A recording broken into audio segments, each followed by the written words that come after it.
एक अमीर बुढ़िया की आंखों की रोशनी चली गई। वो एक डॉक्टर के पास गई और उसे अपना इलाज करने के लिए कहा। बुढ़िया बोली, डॉक्टर साहब, मेरे पास बहुत कुछ है, आप चिंता मत कीजिए। अगर मेरी आंखें ठीक हो गईं, तो मैं आपको उचित इनाम दूंगी। परंतु यदि मुझे दिखाई नहीं दिया, तो मैं आपको कुछ नहीं दूंगी। ठीक है, मुझे मंजूर है। मैं कल से आपके घर आकर इलाज शुरू कर दूंगा।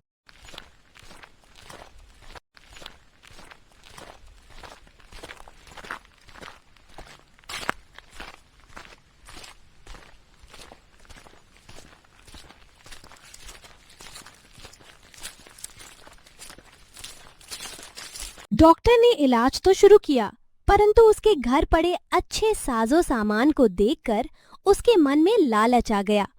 बुढ़िया को दिखाई तो देता नहीं था।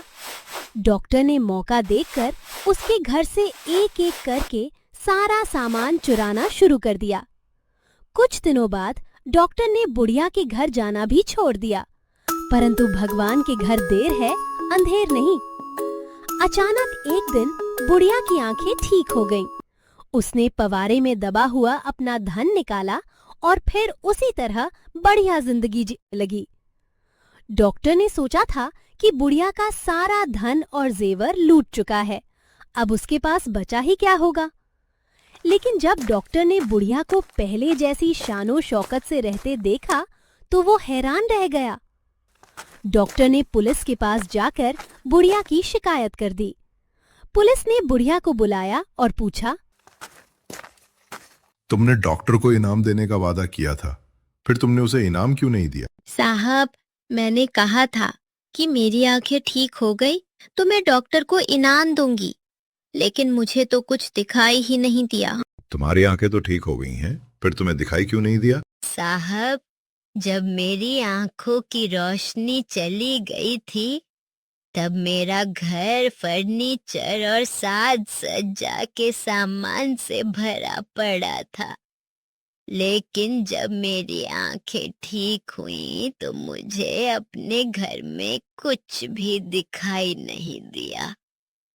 यहाँ तक कि एक बर्तन भी दिखाई नहीं दिया। अगर मेरी आंखें सच में ठीक हो गई हैं, तो मेरा सारा सामान कहाँ गया?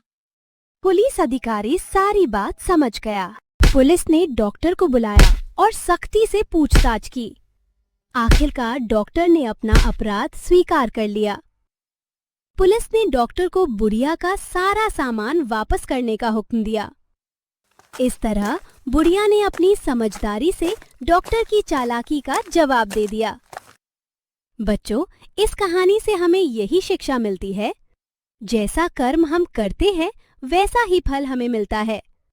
किसी के साथ धोखा या लालच नहीं करना चाहिए।